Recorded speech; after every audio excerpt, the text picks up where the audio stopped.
ایک ملازم بڑا ہی تابع دار تھا، تو مالک نے فیصلہ کیا اس کی تنخواہ بڑھانے کا، تو اس نے 5,000 اس کی تنخواہ بڑھا دی۔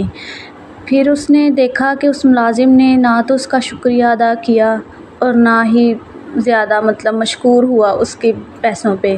تو اس نے کچھ عرصہ انتظار کیا کہ شاید یہ میرا مشکور ہو، یہ میرا شکریہ ادا کرے، خوش ہو مجھ سے۔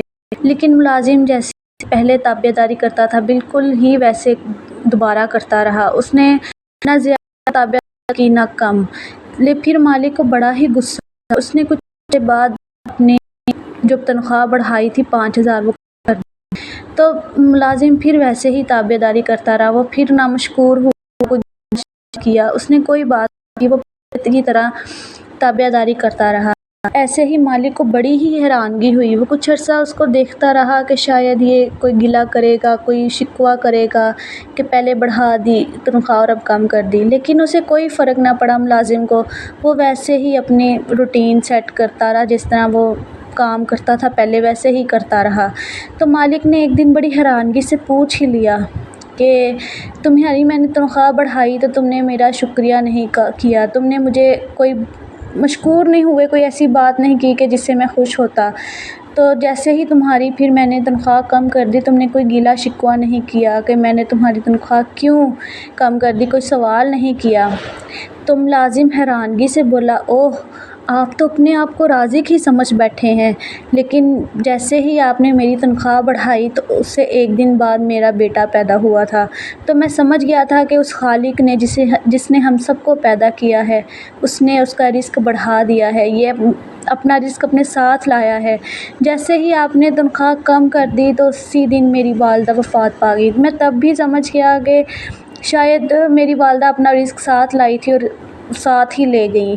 تو اس میں آپ کی آپ نے اپنے آپ کو رازق سمجھ لیا، آپ اپنے آپ کو دینے والا سمجھ لیا، لیکن ایسا تو کچھ نہیں ہے۔ سارا کا مالک خالق جس نے ہمیں پیدا کیا ہے، اس نے ہمارا رزق ہمارے ساتھ ہی لکھا ہے ہماری قسمت میں۔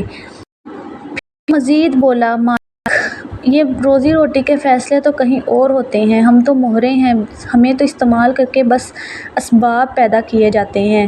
تو اس میں ہمیں یہی سبق ملتا ہے، ہمارے سامنے بات آتی ہے کہ ہمیں آنے والے وقت کے لیے پریشان نہیں ہونا چاہیے، ہمیں اپنے رب سے دعا کرنی چاہیے، اس پہ ہی ساری ڈوریاں چھوڑ دینی چاہیے، اسی پہ وہ مالک ہے، اس کو پتہ ہے اگر میں نے اس بندے کو دنیا میں بھیجا ہے تو اس کے رزق کا انتظام بھی میں نے ہی کرنا ہے، اس کے اگلی پچھلی مشکلات کا حل بھی میں نے ہی اسے دینا ہے، یہ میرا بندہ ہے۔ وہ مالک تو 70 ماؤں سے بھی زیادہ پیار کرتا ہے۔ ایک ماں تو اپنے بچے کو جان نچھاور کر دیتی ہے، اس کو ہر طرح کی سہولت دینے کی کوشش کرتی ہے، تو پھر وہ تو مالک ہے نا، وہ تو خالق ہے، اس نے تو ہمیں تخلیق کیا ہے، اس کی تو تخلیق ہے نا ہم، تو پھر وہ کیسے ہم سے ہاتھ اٹھائے گا، وہ کیسے ہی ہم سے پیچھے ہو سکتا ہے۔ اس لیے تمام تر پریشانیوں کا حل صرف یہی ہے کہ ہمیں صرف اسی کے آگے جھولی پھیلانی چاہیے، اسی سے ہی مانگنا چاہیے، کیونکہ وہ اپنے بندے کو خالی ہاتھ نہیں لوٹاتا۔ اللہ کہتا ہے کہ اے بندے مجھ سے مانگ، تجھے میں دوں گا، تیری جھولی میں بھروں گا، تیری کوئی خواہشات نہیں موڑوں گا، تو بس مجھ سے مانگ، تو دعا کر، تو ہاتھ اٹھا۔ تو پھر ہم کیوں نہیں اپنے رب سے مانگتے، ہم کیوں نہیں ہم سمجھتے ہیں کہ ہمارا رب ہی ہمیں سب کچھ دے سکتا ہے، ہم کیوں دنیاوی چیزوں کے پیچھے بھاگ جاتے ہیں؟ لیکن یہ رزق کا انتظام اللہ کے ہاتھ ہی ہے، اللہ نے ہی جو کرنا ہے سو کر۔ پریشانیوں کو سر پہ سوار کرنے سے بہتر ہے کہ ہم اپنا سر اس کے آگے سجدے میں رکھ دیں، وہ تو دلوں کا حال بھی جانتا ہے، وہ تو دلوں کی خواہشات بھی جانتا ہے۔ دعا تو یہی ہے کہ اللہ ہر ایک کی جائز خواہش کو پورا کرے، ہر ایک کی جھولی کو بھر دے، رزق دے سب کو۔ جو آج کل کے پاکستان کے حالات چل رہے ہیں، یہ دنیا میں کہیں بھی جو بھی حالات چل رہے ہیں، سب کے لیے ہی یہ ٹف ٹائم ہے، یہ بہت مشکل وقت سے گزر رہے ہیں ہم۔ یہ جب سے کرونا وائرس گزرا ہے تب کے بعد وقت بہت تیزی سے گزر رہا ہے۔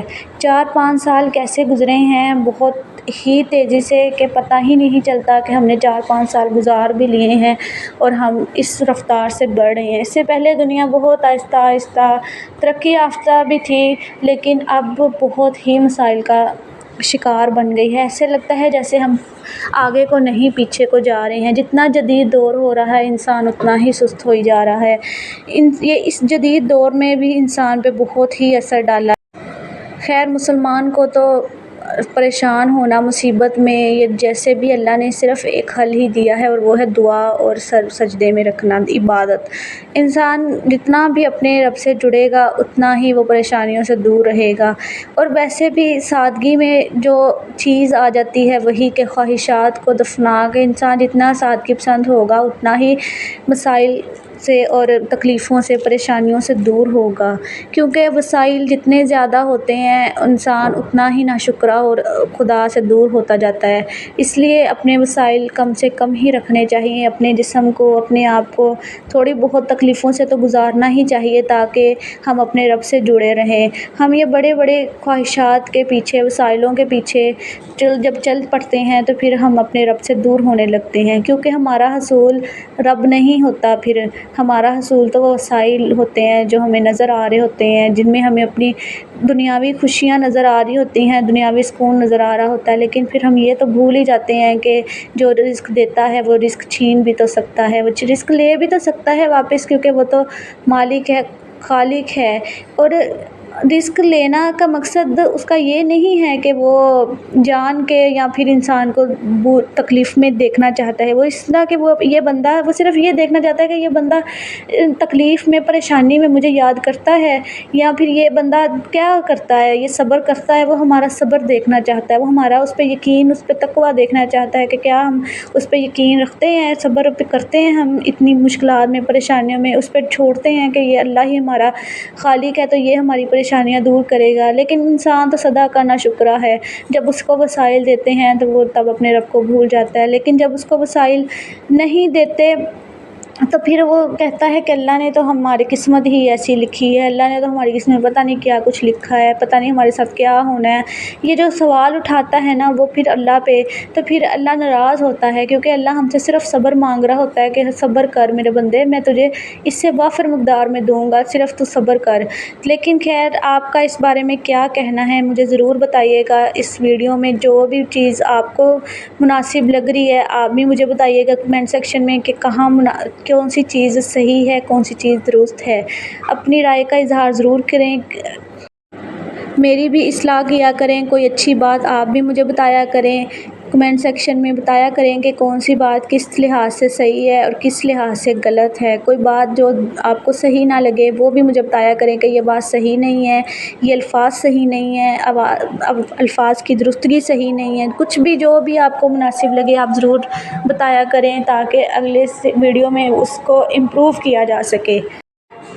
میری ویڈیو میں آپ کو رنگ برنگی ڈشز یا پھر ریسپیز یا اس طرح کی کچھ نہیں، یہ سادگی سے مطلب جو روٹین ایک گھریلو خاتون کی چلتی ہے یا بچوں کے ساتھ ویسے ہی مل سکتی ہے، وہ جو روٹین روز کی ہوتی ہے، صبح اٹھیں، کھائیں پئیں، ناشتہ بنائیں اور پھر کام کر لیا، برتن دھو لیے، صفائیاں کر لیں، بس اسی طرح کی روٹین ہے۔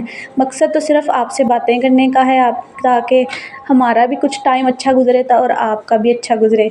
تو آپ بھی کوئی ٹاپک مزید بتایا کریں تاکہ اس پہ بھی بات کی جا سکے۔ تو خوش رہیں، آباد رہیں، اپنے گھر والوں کو آباد رکھیں، اپنے پیاروں کو خوش رکھیں، اور شکریہ آپ کا آنے کے لیے۔ جزاک اللہ۔ اللہ حافظ۔